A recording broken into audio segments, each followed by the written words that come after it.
Shabba, and you're listening to Harv Roman.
Jordan, in which he had that clause, love of the game, into the contract with the Bulls when he was over here, and basically the contract says whenever he wants to play ball, he's going to play ball. And when I hear you talk about dancing, when I hear you talk about some of these names that may not be known to the average public, it seems like these are the same types that you're talking about. It's the love of the game. It's something that you would do regardless of whether you were going to make a living at it. Yeah, exactly. Tell us about your start here in Chicago. When I mentioned that you're a Chicago kid, most people have no idea that's true. So you were here young, and then you moved on, I guess? Yeah, I actually moved out of Chicago. My mom moved us out to the West Coast. I was about 16 years old. And, of course, I was mixed up in some gang activities and things in Chicago, and my mom felt it would be best if we relocated. Well, a lot of people have no idea. If you came back to the city now and you looked at the community you grew up with that surrounds Talcott School, it has changed so much that you may not recognize it because it's become what they call a desired community to live in. And back then, you grew up a few years older than I am, but I remember we used to have conflicts. It was the Puerto Ricans against the group that wasn't quite the Puerto Ricans, and you're right, it was a lot of gangs. And back then, you even had a lot of the Italian kids were some of the mafia kids that were also trying to make their own way in the neighborhood. It was not a fun place to grow up. No, it wasn't. It wasn't a fun place to grow up, but I have some fond memories of Talcott, namely my teacher, Mrs. Fisher. Oh, yeah, I remember it. She was in 309. I remember her. Fisher, I love Mrs. Fisher. There was also the Boys Club a couple of blocks away. When I mentioned that to my kid in Florida, I told him that I had told you that, do you remember the building, across the way, the Boys and Girls Club? And you said you actually did. So, there may have been a time that you spent some time at the Boys and Girls Club. No, I spent a lot of time at the Boys Club, and you know what? Maybe you can help me one day. I would love to. He may not even be alive, and I often speak of this man. We meet people in our lives that change our lives, and we don't know why they come into our lives, but they give us, encouragements that we need. And I credit this man for what I've been able to achieve as a professional dancer. Even though he wasn't a dancer, I was a shy kid, if you can imagine. No. Skinny, shy. I had a lot of self-doubt. I wasn't very confident. I was, raised in a single family with just my mom. My dad was, God knows where. My dad was a career criminal. Wow. And doing whatever. And I would go to the boys' club during, after school and do my study work and play bumper pool or what have you. And one day I was standing in a room. The billiard room was upstairs. Right. And I think the gentleman's name is John. Anyway, he worked there. He wore glasses. I think he's an Italian-looking man. He asked me one day, "Hey, do you know how to shoot pool?" And I said, "No." And he says, "It's really easy. let me show you. And he says, I said, well, I can't really play. I don't know how to play pool. And he says, let me show you how it goes. What's your name? And I said, Adolfo. He said, okay, Adolfo, this is how you do it. I want you to bend over, and I want you to look at the pool ball. I want you to look at this cue ball. And I looked at it, and he said, see the ball behind it that's right by the pocket? I said, yes. He said, all you need to do is hit that ball into that other ball, and that other ball will go into the pocket, but you need to see it from the viewpoint of the table. And he gives me the stick. He shows me how to bridge, how to hold the stick. And, I hit the ball, as he told me, and it went in. And I was like, oh, my God. I didn't say that to him, but inside I was like, oh, my God, I actually hit it in, And he was like, yeah, you did it. You could be really good at this. We have pool. We teach pool here every day after school. And why don't you start coming by and we'll play together? Well, eventually that relationship turned into me, practicing every day after school. And I got pretty good at it. And I won a trophy in my division. Oh, wow. I eventually went on to be, a little pool champion. I won a trophy, and I think the football player, I think Gail Sayers, came by to give out the awards for that. Yeah, and the point I'm making is he gave me a confidence in myself that I hold in my heart to this very day. That is. I can actually do something. All I need to do, or that I could actually do whatever I wanted to do. But all I really needed to do is understand how things work. And when you understand how things work, and you have someone who has patience enough to actually take their time and show you how things work, you can achieve whatever you need in life. So I take the spirit of that man that day and to every classroom and every workshop.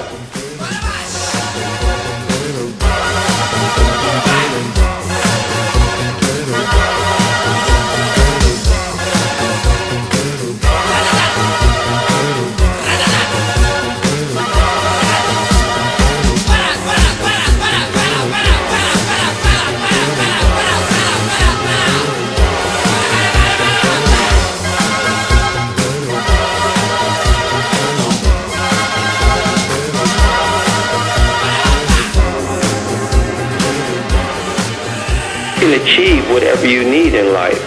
So I take the spirit of that man that day and to every classroom and every workshop. That is an awesome story because I'm getting a little emotional about it, but I take that story and I take what he gave me into every workshop in every corner of the world that I travel, and I instill in people the ability to have them believe in themselves, that they can actually do it, that all they need is for somebody to take the time to believe in them and to show them how things work. And I owe that to John. I do. And if I got his name wrong, I don't mean to do that, but that man really shaped my life, and I owe him a lot. He was, in a lot of ways, the father that I always wish I had, that someone that stood behind me and believed in me. That is an incredible story. So and so Chicago, that guy, if you ever found him, if wherever he is in this universe, somewhere on a cosmic plane, if he could hear this message, I want to thank him for what he did. Well, I'll do what I can. The director of that very same Boys and Girls Club recently retired after 42 years, back in April, and we're still in contact. And he was the one that became my mentor. He was the one that gave me my job when I was 11 years old as $1 an hour in the locker boy,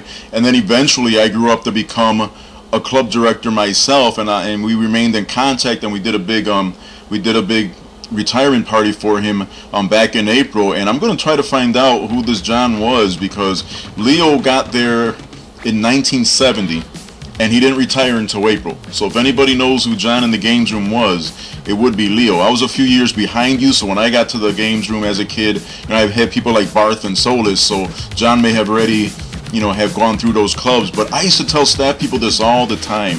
The kids might not tell you right then and there the type of impact you're having.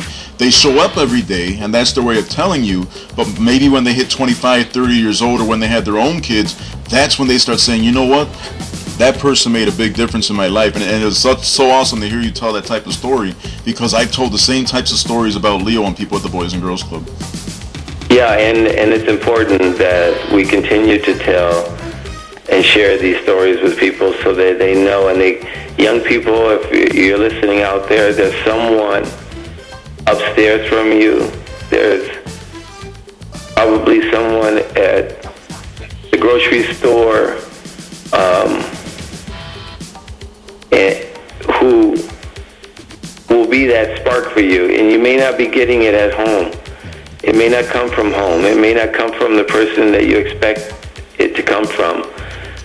But love and encouragement and belief in someone can come from most anywhere. And for me, it came from the Boys Club of America.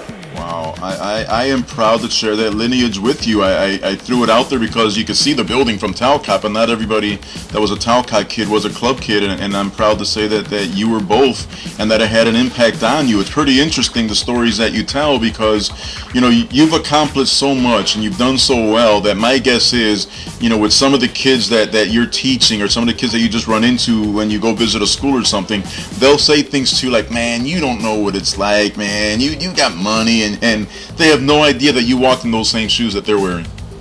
Is that Boys Club still there? The building is still there. It's now getting renovated. It was sold a few years ago, and they moved the club actually into Talcott School, and then they just moved out of Talcott to go to Clemente. But the building is still there, and they're actually now turning it into, it's going to be a school for challenged youth, kids with special needs. So it didn't turn into a loft building. It didn't turn into a bunch of condominiums. It's going to turn into a school for special needs. I don't mean to cut you off, but when you said that, and I don't want to forget, that you just touched on a personal dream of mine. I had a thought a few years back, maybe it was a half a dozen years back now. I really want and see the need to have a special needs hip-hop event for kids to compete in dancing. I would love to see that one day, where kids who are blind or deaf or have some physical impairment to be able to enjoy dance and to be able to compete and battle, if you will, or whatever, what have you, and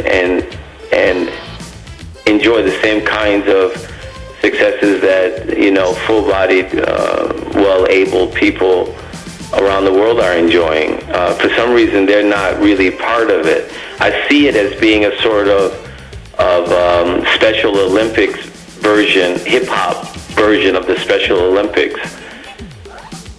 That would be an awesome idea, and if I can help you... Maybe one day we'll do it in Chicago. We'll launch it in Chicago. That would be great. If we could brainstorm something like that, because I told the people, I went in there and I met the foreman, and he told me what they were doing with the building, and I was glad. The occasion actually was, we got the street, Walcott Avenue, was named after Leo, the director that just retired after 42 years, and I talked to the foreman who was doing the work, and he told me what they were doing with the building, and I says, you know what, I live close enough, and I work at a charter school now, that whenever they're finished with that building, I'm going to go in there and I'm going to offer the volunteer my services, because within those same walls was the impact that was given to me, and the impact that was given to you as well. So if there's anything I can do to help you fulfill that dream, it would be an honor. Yeah, we start with the dream, and we plant seeds, and we see where it can take root. So for me, it would hold some sort of spiritual connection for it to be launched in Chicago, since it's my hometown.